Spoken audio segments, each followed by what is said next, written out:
On February 16, 2025, South Korea woke to the kind of headline that seems impossible for a few seconds, even after you have read it twice.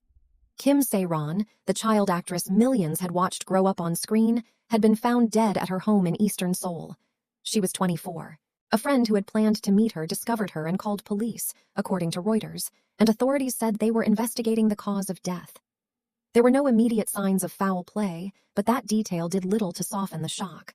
What froze the public was not only the fact that she was gone, but who she had once been in the national imagination.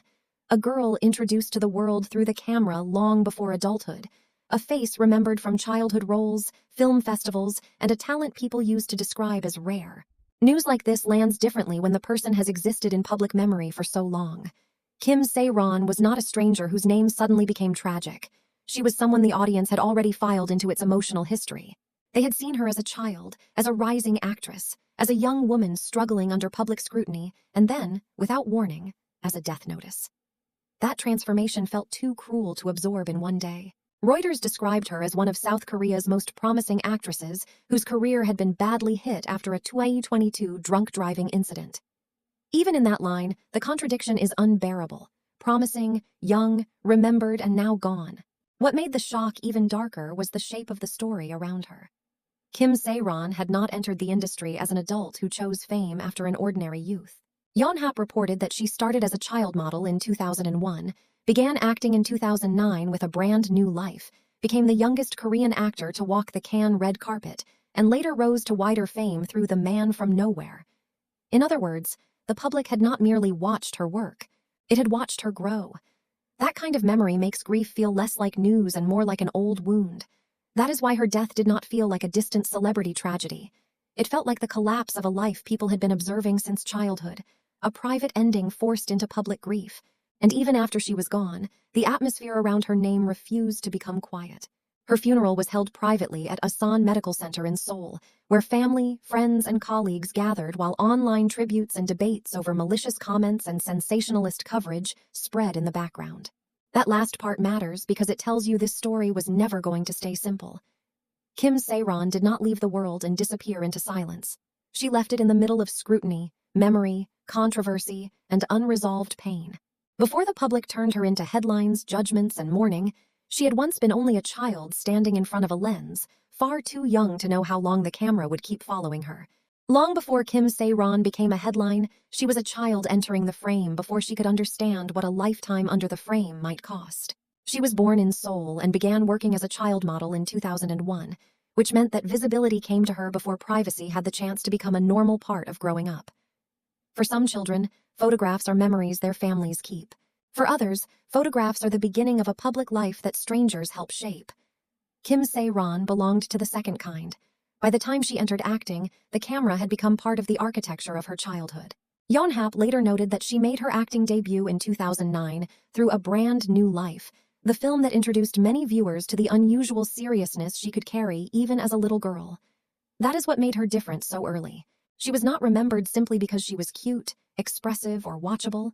She was remembered because there was depth in her face, a quiet sadness, intelligence, and emotional control that made people look at her and feel they were watching someone much older from the inside. It is always unsettling when a child performs pain too well, because even when the acting is extraordinary, it raises a silent question. How much of that emotional weight is only performance, and how much is something the child already understands in ways adults cannot fully measure? As her early roles grew, so did the sense that Kim Sae-ron was not just another young actress passing through a lucky moment. She seemed marked for something lasting. A Brand New Life took her to Cannes, where she became the youngest Korean actor to walk the red carpet, and soon after The Man from Nowhere made her face familiar to a wider public. But what matters most in this chapter is not fame by itself. It is the fact that her fame began before identity had finished forming. A child who grows inside public praise learns early that being seen can feel like love, and that talent can become the thing other people use to define your worth. That is a heavy lesson to carry, especially for someone still learning who she is away from sets, scripts, and adult expectations. Kim Sae-ron's early years were filled with recognition, applause, and the kind of hope that makes a country speak about a child as if her future already belongs to everyone. And maybe that is where the first sadness of her story truly begins. Before the scandals, before the headlines, before the grief, There was a little girl who had simply become visible to millions. The world saw promise. The world saw brilliance. But it is never easy for a child to grow safely when so many eyes have already decided what that child is supposed to become. By the time Kim Sae-ron moved from promising child actress to recognized young star, the feeling surrounding her was no longer simple admiration. It was expectation. She had not entered the industry through one lucky hit and vanished into nostalgia. She kept proving that the talent people saw in her as a child was real. A brand new life introduced her to film audiences as something far rarer than a cute child performer. She could carry grief, confusion, and loneliness with a seriousness that unsettled adults because it felt too truthful for someone so young. Can amplified that image, placing her before an international audience while she was still a child, and the man from nowhere turned her into a face the wider public could not forget. Korean Film Council notes that even in her earliest work, her acting carried the energy and strength of grown-ups, while Yonhap later described her rise as the journey of a child actor who quickly became one of the most recognizable young actresses in South Korea. What mattered was not only that she was visible, it was the kind of visibility she had. Kim Sae-ron was being seen as a future, as someone the industry could build around, someone who did not merely survive early fame, but seemed born to outgrow it beautifully. That belief gave her image a fragile glow. She was not just famous, she was a promise. As she grew older, that promise only became more emotionally complicated. Kim Sae-ron did not stay trapped in one frozen child image. She kept moving into darker, more layered roles, including A Girl at My Door, where her performance deepened the impression that she was maturing into an actress of real weight, rather than simply a former child star with famous early credits. That progression matters, because many young actors are remembered for what they were at 10 and forgotten by 20. She impressed critics again through films like Neighbors and Mansion, 10,000 Spirits, building a filmography that suggested range rather than luck. Korean Film Council describes her as an actress who kept proving her potential through award recognition at home and abroad, which is why the public narrative around her was so clear for years. Kim Sae-ron was not supposed to fade early. She was supposed to keep rising further. Kim Sae-ron seemed to be doing the harder thing, transforming expectation into craft while still growing up in public.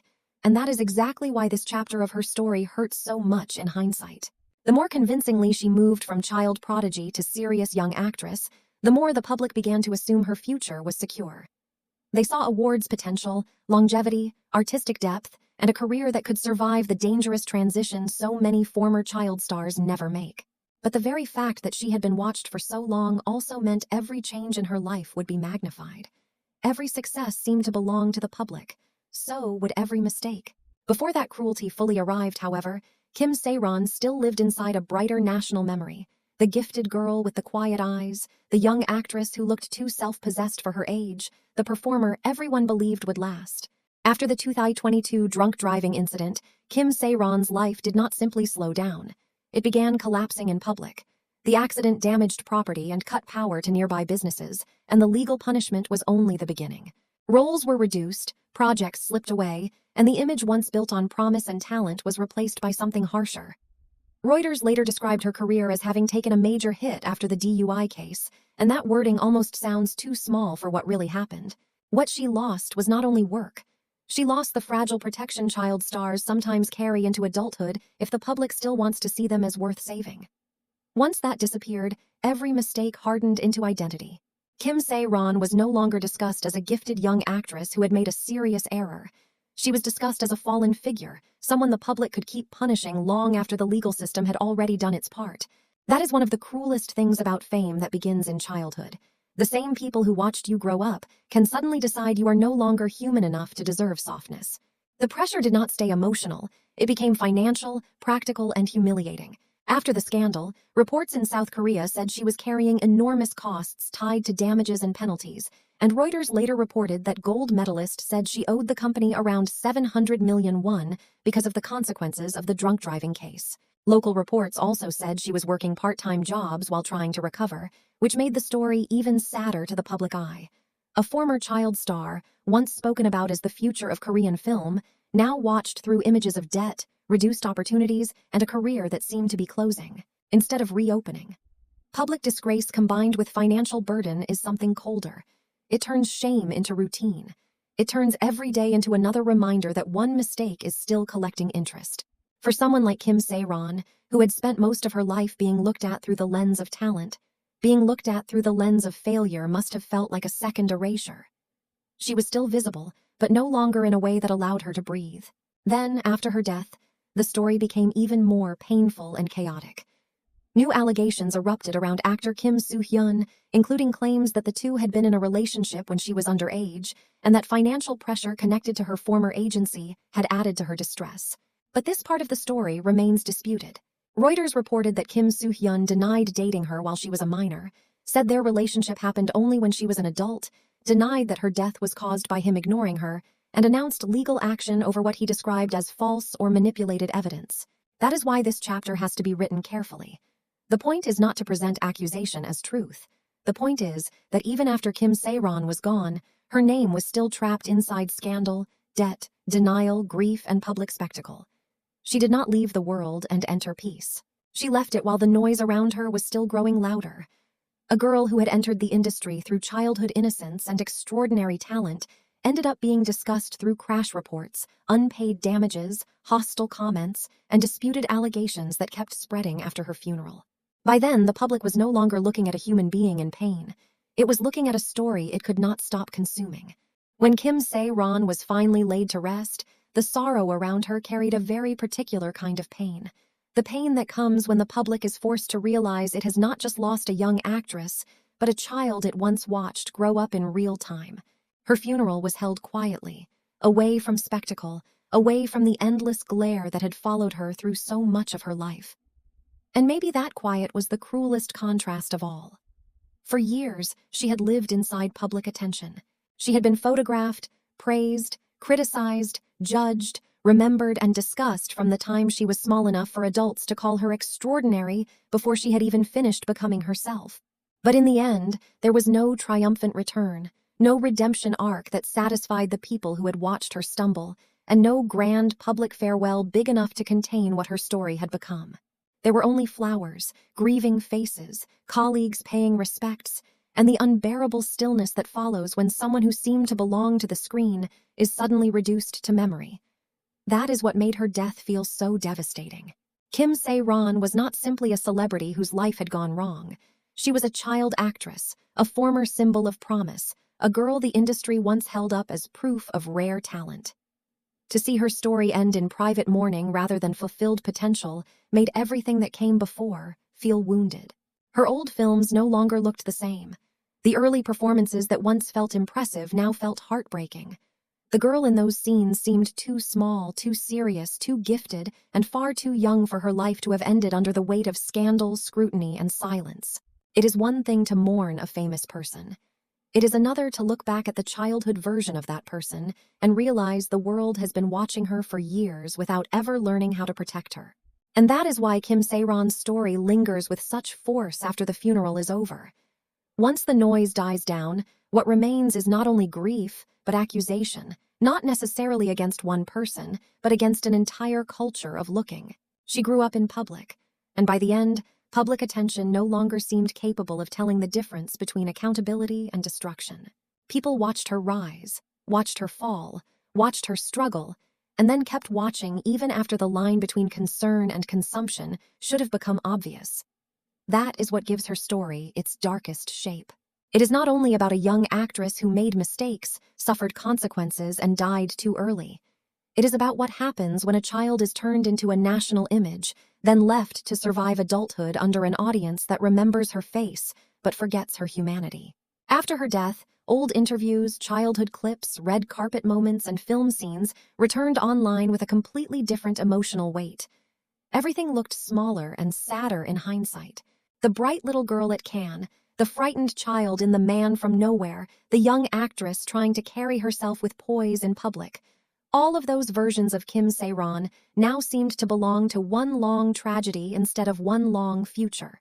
And maybe that is the final heartbreak of her story. She did not simply die young. She died after spending most of her life being visible. The world had seen her talent, her beauty, her mistakes, her scandal, and finally her funeral. What it never seemed to fully see was how fragile it is for a child to grow up while millions keep watching. In the end, Kim Sae-ron did not leave behind only films, headlines, and public debate. She left behind a question that should hurt far more than it does. How many child stars are praised for being extraordinary, only to be abandoned the moment they stop looking easy to love?